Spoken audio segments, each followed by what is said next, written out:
जय श्री कृष्ण। एक बार की बात है, एक छोटा सा बच्चा था। वो अपनी माँ के साथ एक शहर में बड़े प्यार से और बड़े अच्छे से रहता था।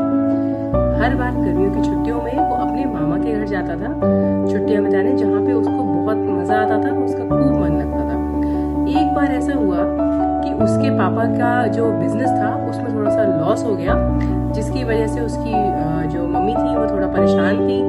तो उन्होंने ये डिसाइड किया कि इस साल हम लोग गर्मियों की छुट्टियों में मामा के घर नहीं जाएंगे। अब वो बच्चा बहुत जिद करने लगा, बहुत परेशान होने लगा कि नहीं, मैं तो जरूर जाऊंगा, जरूर जाऊंगा। तो उसकी मम्मी ने उसको काफी समझाया कि नहीं बेटा, इस साल मैं यहीं पे पापा के साथ रुक के पापा के व्यापार में हाथ बटाऊंगी, थोड़ा सा जो भी लॉस हुआ है उसको हम लोग मेकअप करने की कोशिश करेंगे, इसलिए हम लोग नेक्स्ट ईयर चलेंगे, इस साल हम लोग छुट्टियों में नहीं जा पाएंगे। अब वो बच्चा जिद पकड़ के बैठ गया था, वो मान ही नहीं रहा था, उसको तो जाना ही जाना था। तो हार कर उसकी माँ ने उसके लिए ट्रेन में टिकट रिजर्व करा दिया और उसको ट्रेन में बैठा दिया। उससे कहा कि ठीक है बेटा, अब तुम इतनी जिद कर रहे हो तो तुम फिर अकेले ही इस सफर पे जाओ और मैं तुम्हें मामा को फोन कर दूंगी, मामा तुम्हें वहां पे स्टेशन पे लेने के लिए आ जाएंगे और आप अकेले ट्रेन से चले जाओ, आपको डर तो नहीं लगेगा। उसने कहा नहीं माँ, मैं चला जाऊंगा। और इवन वो तो ज्यादा एक्साइटेड था कि मैं तो अब अकेले जा रहा हूँ, मैं बड़ा हो गया हूँ, इंडिपेंडेंट हो गया हूँ। तो वो सफर के लिए खुशी खुशी जाने के लिए तैयार हो गया। हालांकि उसकी माँ ने उसको एक चिट्ठी दी। उसने कहा कि बेटा, अगर रास्ते में तुझे थोड़ा सा डर लगे या कुछ अलग अजीब सा लगे, घबराहट लगे, तो तू रास्ते में ये मेरी चिट्ठी पढ़ लेना। उसने उस चिट्ठी को बस अपने बैग में रख लिया और अपने मजे से ट्रेन में बैठ के ट्रेन चल दी और वो चल दिया।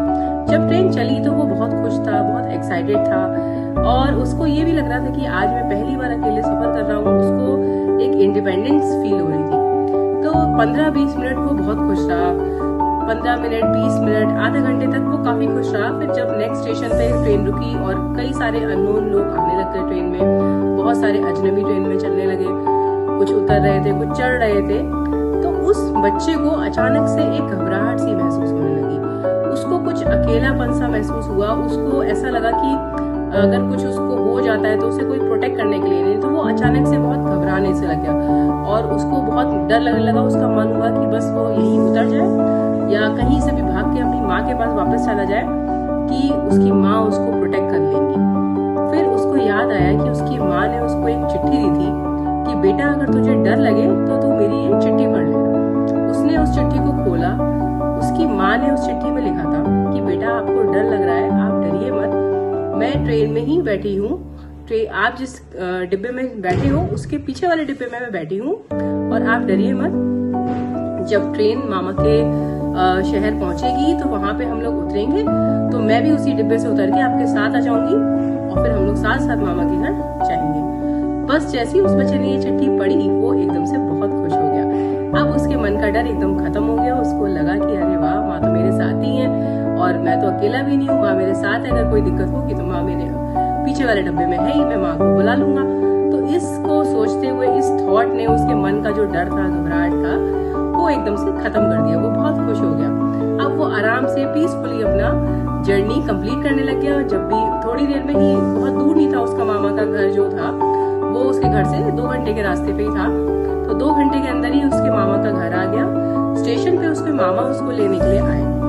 तो जब वो मामा उसको लेने के लिए आए, ट्रेन में से उसको उतारा, तो वो कहने लगा कि मामा रुक जाइए, मम्मी भी पीछे वाले डिब्बे में ही है, वो अभी आ रही है। तो उसके मामा ने कहा कि नहीं बेटा, तुम्हारी मम्मी इस ट्रेन में नहीं आई है, तुम अकेले ही आई हो। उन्होंने चिट्ठी में इसीलिए लिखा था कि अगर तुमको ये पता होगा कि माँ तुम्हारे साथ ट्रेन में है तो अब तुम्हें डर नहीं लगेगा। तो उन्होंने इसीलिए इस चिट्ठी को लिखा था। अब वो बच्चा जो है हैरान रह गया कि खाली इस आभास से, इस एहसास से कि माँ मेरे साथ है, उसका डर सेकंड्स में गायब हो गया। कितनी अच्छी स्टोरी है ये।